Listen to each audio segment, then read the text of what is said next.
The ജേർണലിസ്റ്റിലേക്ക് ഇറാനെ ഏത് നിമിഷവും തകർക്കും എന്ന പ്രതീതി സൃഷ്ടിച്ചുകൊണ്ട് ഇന്ത്യൻ മഹാസമുദ്രത്തിലേക്ക് കടന്ന അമേരിക്കൻ പടക്കപ്പലുകൾക്ക് അപ്രതീക്ഷിതമായ ഒരു വലിയ പ്രഹരം ഏറ്റുവാങ്ങേണ്ടി വന്നിരിക്കുകയാണ്.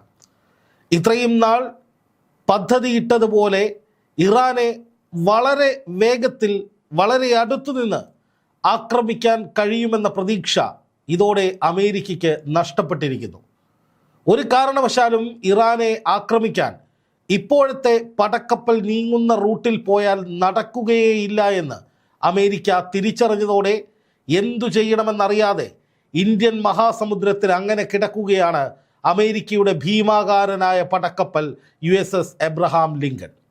90 യുദ്ധവിമാനങ്ങളും വഹിച്ച് ഈ വിമാനങ്ങളെയും കൊണ്ട് ഉടൻ ആക്രമണം നടത്താമെന്ന് പ്രതീക്ഷിച്ച് USS എബ്രഹാം ലിങ്കൺ എന്ന അമേരിക്കയുടെ ഭീമാകാരൻ പടക്കപ്പലും മറ്റ് ചെറു യുദ്ധക്കപ്പലുകളും പശ്ചിമേഷ്യയുടെ കടലുകളിലൂടെ അല്ലെങ്കിൽ കടൽ മേഖലയിലൂടെ നീങ്ങാൻ തുടങ്ങിയിട്ട് ഇന്ന് 5-ാം ദിവസമായിരിക്കുന്നു. ഇതിനിടയിൽ ഏത് നിമിഷവും ഒരു യുദ്ധമുണ്ടാകുമെന്ന് ഭയന്ന് അന്താരാഷ്ട്ര വിമാന സർവീസുകളൊക്കെ പശ്ചിമേഷ്യയിലേക്കുള്ള സർവീസുകൾ റദ്ദാക്കുകയും ഇറാന് മുകളിലൂടെയുള്ള പറക്കൽ നിർത്തുകയും ചെയ്തിരുന്നു. പക്ഷേ എന്നിട്ടും അമേരിക്കൻ പ്രസിഡന്റ് ഡൊണാൾഡ് ട്രംപിന് പറഞ്ഞതുപോലെ വെല്ലുവിളിച്ചതുപോലെ വീരവാദം മുഴക്കിയതുപോലെ ഇറാന് നേരെ ഒരു ചെറുവിരൽ പോലും അനക്കാൻ കഴിഞ്ഞിട്ടില്ല എന്നുള്ളതാണ് യാഥാർത്ഥ്യം. ഒന്ന് ആലോചിച്ച് നോക്കുക, ഒരു മാസത്തിലേറെക്കാലമായി ഇറാനെ ആക്രമിക്കുമെന്ന് ട്രംപ് വെല്ലുവിളിച്ചു കൊണ്ടിരിക്കുകയാണ്. കഴിഞ്ഞ 5 ദിവസമായി അമേരിക്കയുടെ ഏറ്റവും വലിയ പടക്കപ്പലും സംഘവും പശ്ചിമേഷ്യയിലെ തീരങ്ങളിലൂടെ ചുറ്റിക്കറങ്ങിക്കൊണ്ടിരിക്കുകയാണ്, അല്ലെങ്കിൽ കടൽ മേഖലയിലൂടെ കറങ്ങിക്കൊണ്ടിരിക്കുകയാണ്. ഇന്നലെ അത് ഇന്ത്യൻ മഹാസമുദ്രത്തിലെത്തി എന്ന് പറയുമ്പോൾ പിന്നെ അവിടെ നിന്ന് കുറച്ചേ ഉള്ളൂ ഇറാനിലേക്ക് ആക്രമണം നടത്താനുള്ള ദൂരപരിധി. ഏത് നിമിഷവും അമേരിക്ക പൊട്ടിക്കുമെന്ന നിലയിൽ ഒരുപാട് വിലയിരുത്തലുകളും വിശകലനങ്ങളും വന്നു. അപ്പോഴും നമ്മൾ പറഞ്ഞു അങ്ങനെ ഒരു ആക്രമണത്തിന് സാധ്യതയില്ല എന്ന്. അത് തെളിയിക്കുന്ന വിധത്തിൽ, അത് ശരിവെക്കുന്ന വിധത്തിൽ ഇപ്പോൾ വന്നിരിക്കുന്നു ഏറ്റവും പുതിയ റിപ്പോർട്ട്. അമേരിക്കയ്ക്കെതിരെ ഗൾഫ് രാജ്യങ്ങളുടെ ഒരു ഐക്യമുണ്ടായിരിക്കുന്നു. അതാണ് ട്രംപിന് ലഭിച്ചിരിക്കുന്ന അപ്രതീക്ഷിതമായ ഏറ്റവും പുതിയ തിരിച്ചടി. അതായത് ഗൾഫിലെ US കേന്ദ്രങ്ങൾ വിറയ്ക്കുകയാണ്, ഗൾഫ് രാജ്യങ്ങൾ ഭയക്കുകയാണ്.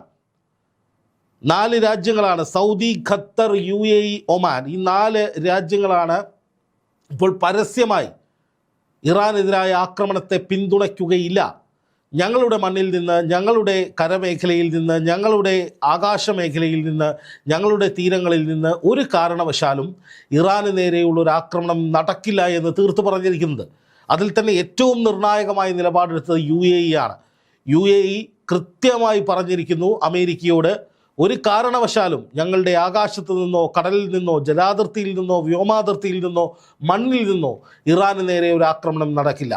ഇനി നിങ്ങൾ മറ്റെവിടെയെങ്കിലും പോയി വളഞ്ഞു ചുറ്റി ഇറാനെ ആക്രമിച്ചാലും അതും ഞങ്ങൾ സമ്മതിക്കില്ല, അല്ലെങ്കിൽ അതിനുമെതിരാണ് ഞങ്ങൾ എന്നാണ് UAE ഒറ്റക്കെട്ടായി പറഞ്ഞിരിക്കുന്നത്. ഒന്ന് ആലോചിച്ച് നോക്കുക, UAE അങ്ങനെ നിലപാടെടുക്കുന്നു. തൊട്ടു പിന്നാലെ ഖത്തർ വരികയാണ്. ഖത്തർ വന്നിട്ട് പറയുന്നു, ഇതുതന്നെയാണ് ഞങ്ങളുടെയും നിലപാട്, ഞങ്ങളുടെ മണ്ണിൽ നിന്ന്, ജലാതിർത്തിയിൽ നിന്ന്, വ്യോമാതിർത്തിയിൽ നിന്ന് ഇറാന് നേരെ ഒരു ആക്രമണം നടത്താൻ അനുവദിക്കില്ല. തൊട്ടു പിന്നാലെ ഒമാൻ വരുന്നു. സൗദി ഇന്നലെ തന്നെ ഇത്തരത്തിലൊരു നിലപാട് പറഞ്ഞിരുന്നു. അതായത് അമേരിക്കയ്ക്ക് ഏറ്റവും എളുപ്പം, ഇറാനെ ആക്രമിക്കാൻ ഏറ്റവും എളുപ്പം UAEയിലെ അവരുടെ സൈനിക ബേസിൽ നിന്നാണ്, അല്ലെങ്കിൽ UAEയുടെ കടൽ മേഖലയിൽ നിന്നാണ്, വളരെ അടുത്താണ്. അതിവേഗത്തിൽ ആക്രമണം നടത്താൻ കഴിയും, ലക്ഷ്യസ്ഥാനങ്ങൾ കുറെ കൂടി കൃത്യതയോടുകൂടി തകർക്കാൻ കഴിയും. അമേരിക്കയും UAEയും തമ്മിൽ അടുത്ത സൗഹൃദമാണ് ഉള്ളത് എന്ന് മാത്രമല്ല, ഈ അടുത്ത ദിവസങ്ങളിൽ $50,000 കോടി എന്തോ ഒരു വലിയ ബിസിനസ് ഡീല് നടക്കാൻ പോവുകയാണ്. അപ്പോൾ അത്തരത്തിലൊക്കെ ഒരു വ്യാപാര ബന്ധമൊക്കെ ഗൾഫ് രാജ്യങ്ങളുമായി സൂക്ഷിക്കുന്ന അമേരിക്കൻ പ്രസിഡന്റ് ഡൊണാൾഡ് ട്രംപിൻ്റെ റിയൽ എസ്റ്റേറ്റ് കമ്പനികൾ ഉൾപ്പെടെ ഏറ്റവും അധികം കണ്ണുവെച്ചിരിക്കുന്നത് ഗൾഫ് മേഖലയിലാണ്.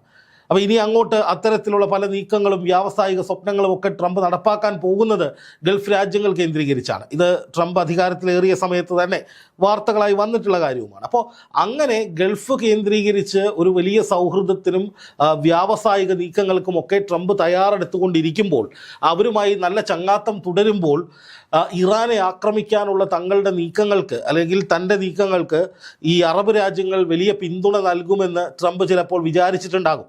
അതിൻ്റെ ഭാഗമായിട്ടായിരിക്കും ഈ പടക്കപ്പലും സന്നാഹവും ഒക്കെ നേരെ ഈ ഗൾഫ് രാജ്യങ്ങളിലേക്ക്, ഇന്ത്യൻ മഹാസമുദ്രത്തിലേക്ക് വിട്ടത്. അപ്പോൾ ഗൾഫ് രാജ്യങ്ങളുടെ പരിധിയിലേക്ക്, പ്രത്യേകിച്ച് UAE കടലിൻ്റെ പരിധിയിലേക്ക് ഈ USS എബ്രഹാം ലിങ്കൺ വരുന്നു. അതുപോലെ തന്നെ ഖത്തറിലെയും സൗദിയിലെയും ഒമാനിലെയും UAE ഒക്കെ അമേരിക്കയുടെ സൈനിക കേന്ദ്രങ്ങളിൽ പരീക്ഷണ പറക്കലുകൾ, യുദ്ധവിമാനങ്ങൾ നടത്തുന്നു, പുതുതായി യുദ്ധവിമാനങ്ങൾ എത്തിക്കുന്നു.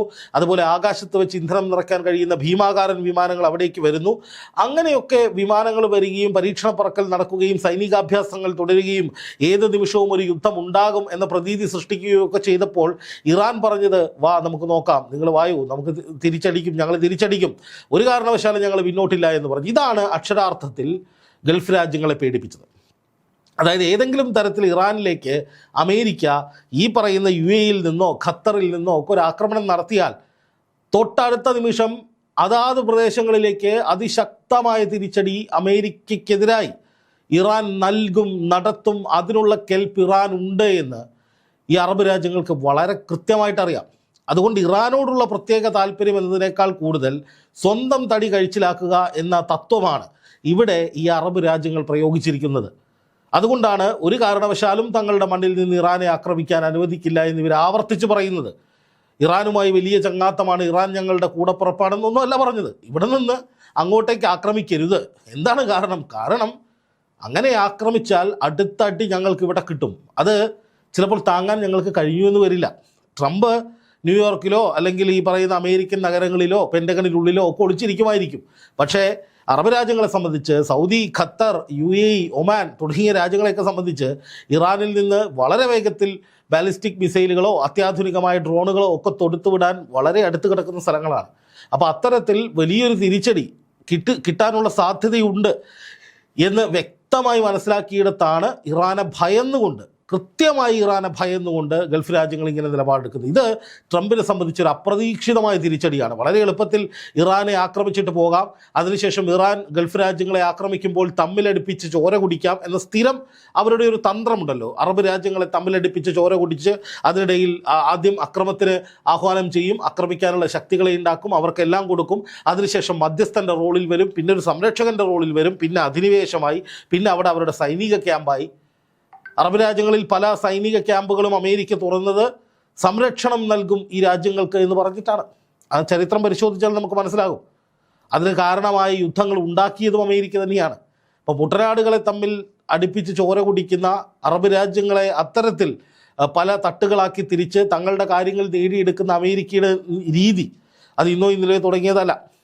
വലിയ എണ്ണപ്പാടവും വലിയ വ്യവസായ സ്വപ്നങ്ങളും ഒക്കെയാണ് അമേരിക്കയെ കൊണ്ട് അമേരിക്ക ഇങ്ങനെയൊക്കെ ചെയ്യാനുള്ള കാരണം. എന്തായാലും ഇതോടൊപ്പം മറ്റൊരു വിവരം വരുന്നത്, ഹൂത്തികളും ഹിസ്ബുള്ളയും കൂടി ഈ യുദ്ധത്തിൽ ഇറാനൊപ്പം അമേരിക്കയ്ക്കെതിരെ അണിചേരുന്നു എന്നുള്ളതാണ്. ഹൂത്തികളെ നമുക്കറിയാം, യമനിലെ ചെറിയൊരു മേഖലയിലുള്ള ഒരു വലിയ സംഘമാണ്, വലിയ സംഘമല്ല, ചെറിയൊരു സംഘമാണ്.